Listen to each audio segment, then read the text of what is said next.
How to make money from property without having to own it. Hey, it's Chris here from Property Abundance, and if you're looking to get into property but don't have the huge sums of deposits saved up, you haven't got your stamp duty saved up, but you want to start generating an income from property that could replace your salary in as little as a couple of deals, then pay attention, because I've got 3 strategies for you today that will allow you to do just that. I'm also going to bring you a bonus strategy at the end, which will show you how you can actually own property using some creative finance strategies and working with investors using what we call a buy, refurb, refinance strategy. So make sure you stay until the end if you want to learn how you can invest in property and actually own it as well without having to save up all these deposits yourself as well. So the first one we're going to dive into is called rent to rent. Okay, now rent to rent. Now, rent to rent in its most basic form has one big problem. Okay, rent to rent in its most basic form involves us finding a flat or a house, let's say a flat, we rent it from the owner, we get permission to do what we want with it, and then we rent it out to somebody else and we try and create a markup. Now, this kind of investing, although super basic and super simple, is flawed because there's no added value here. Okay, all you're doing is buying and selling and trying to make a margin. The issue with this becomes, as soon as you get a void period, then you take a long time to recoup your costs. Okay, let me explain it to you. So let's say we're renting out an apartment, and let's say we're paying £1,000 a month in rent to the owner of that apartment. Okay, then let's say we take that same apartment without changing anything, but we manage to rent it out to somebody for, let's say, I don't know, $1,150. Okay, $1,150. Now that, you might instantly think, well look, I'm making $150 profit here. And yes, you are, while ever it's full. But the trouble is, the moment you have a month, let's say 1 month goes by, where you're not making that $1,050, well now, instead of being up by £150, you're down by £1,000. And if your profit margin each month is only $150, it's going to take you 7 to 8 months to actually recoup your investment back that you just lost. So rent to rent in its most basic form, actually I don't recommend. However, I do still recommend rent to rent as a strategy, but only when you combine it with one of our 2 high cash flow models. Okay, we need to either combine rent to rent with HMOs or serviced accommodation. Now let me just quickly tell you what these are as well, and if you haven't checked them out already, make sure you subscribe to this channel where we have deep dive videos into these apartment strategies and these housing strategies that can multiply your cash flow several times over as well. But let me tell you what they are right now. So for HMOs, here we are taking one standard family house, let's say, in fact, here you go, artistic abilities are pretty impressive, I know. But we take one standard family house, and instead of renting it out as a single unit, we divide that property into individual rooms and we rent out the individual bedrooms. Now, why would we do that? Well, look, by doing that, we increase the rental income from that property several times over. So if we're paying £1,000 a month for an HMO, we could be generating £2,500 to £3,000 a month in rent from those rooms alone. Therefore, creating a much bigger profit margin in this kind of rent to rent than compared to the traditional standard rent to rent where you just buy something and try and sell it for a better price. Here, you're adding value because you're creating 1, 2, 3, 4, 5 or however many accommodation units out of a single property. So that's HMOs, where we're expanding the number of rental units within the same confines of the building. The second application strategy, and probably my favorite, is called serviced accommodation. Now, serviced accommodation is very different to HMOs, but is still an added value strategy. Here, instead of renting out individual rooms in a property, we're going to take a property and we're going to rent it by the night. So again, it's like wholesale versus retail. Okay, that's the concept I always try and teach my students. You're wholesaling because you're buying or renting the property per month, the whole property for the month, and then you're selling at retail by selling individual nights. So again, you're creating added value. Because if somebody wants to go and rent an apartment, they can't want to rent an apartment for just a few days or maybe a couple of months or just a few weeks, you know. If they want to do that, they can't walk into an estate agent and say, hey, what have you got that I can rent for 3 weeks? You know, agents just don't do that stuff. So where do they go? Well, they go to sites like Airbnb,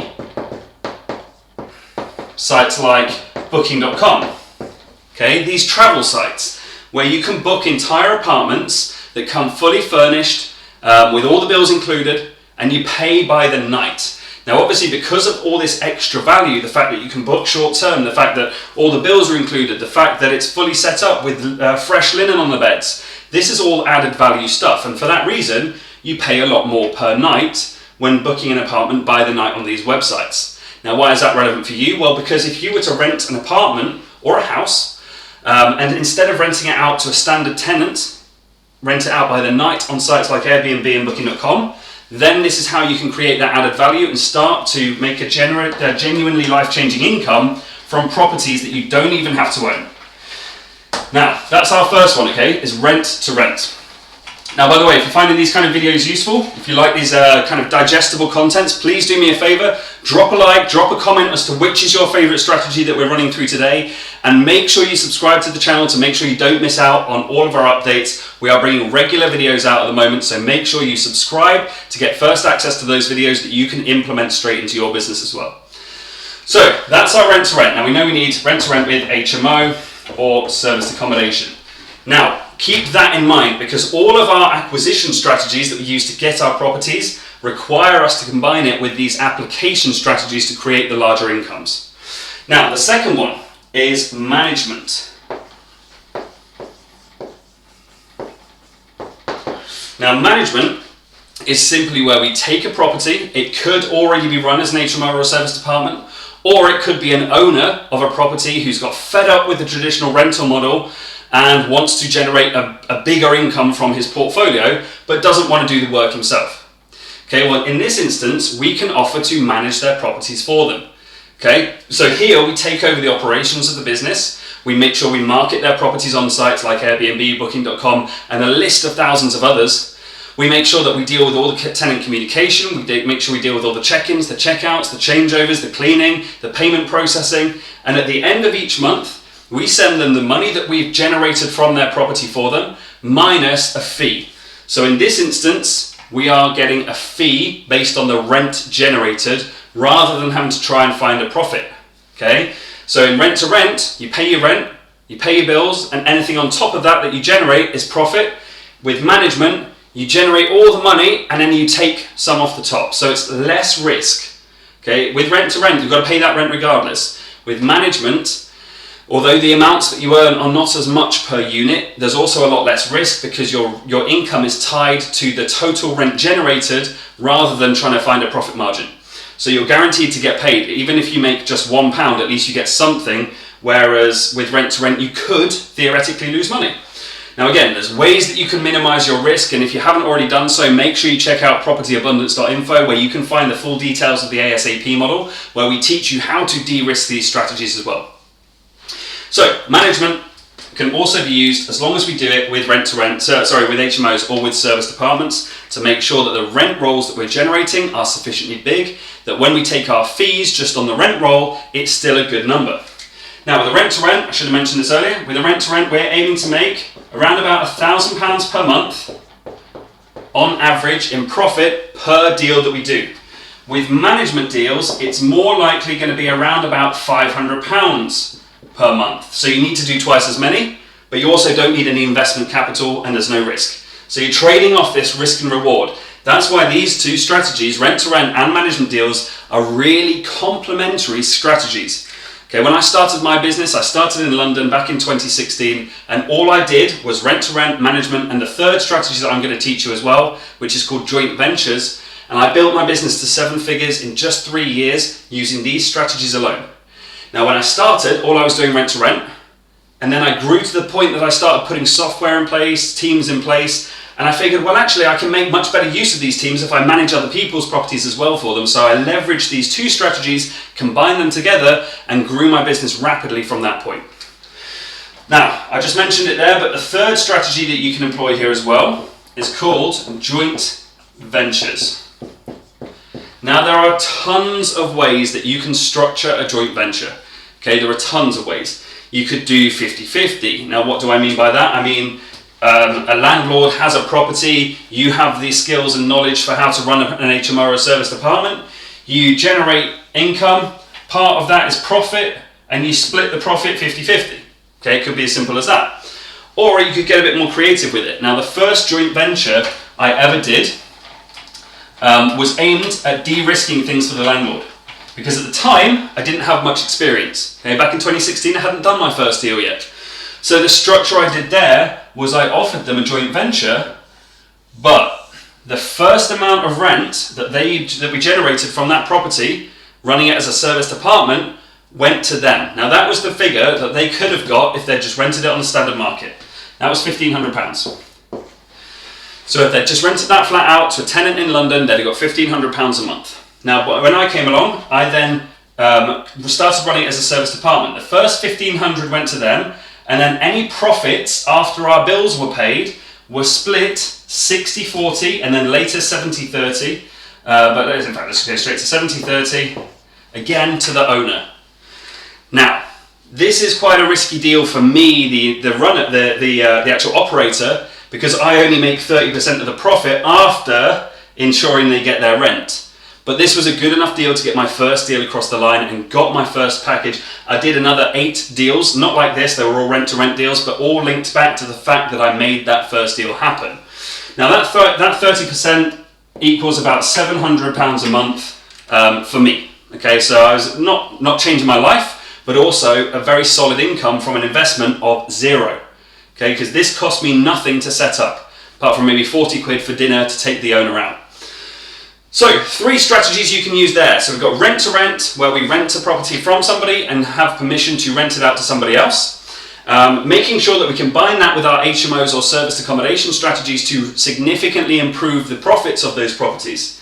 The second one is management, where we take over the operations of a property, run it as an HMO or a serviced apartment, and charge the owner fees as a percentage of the total rent generated.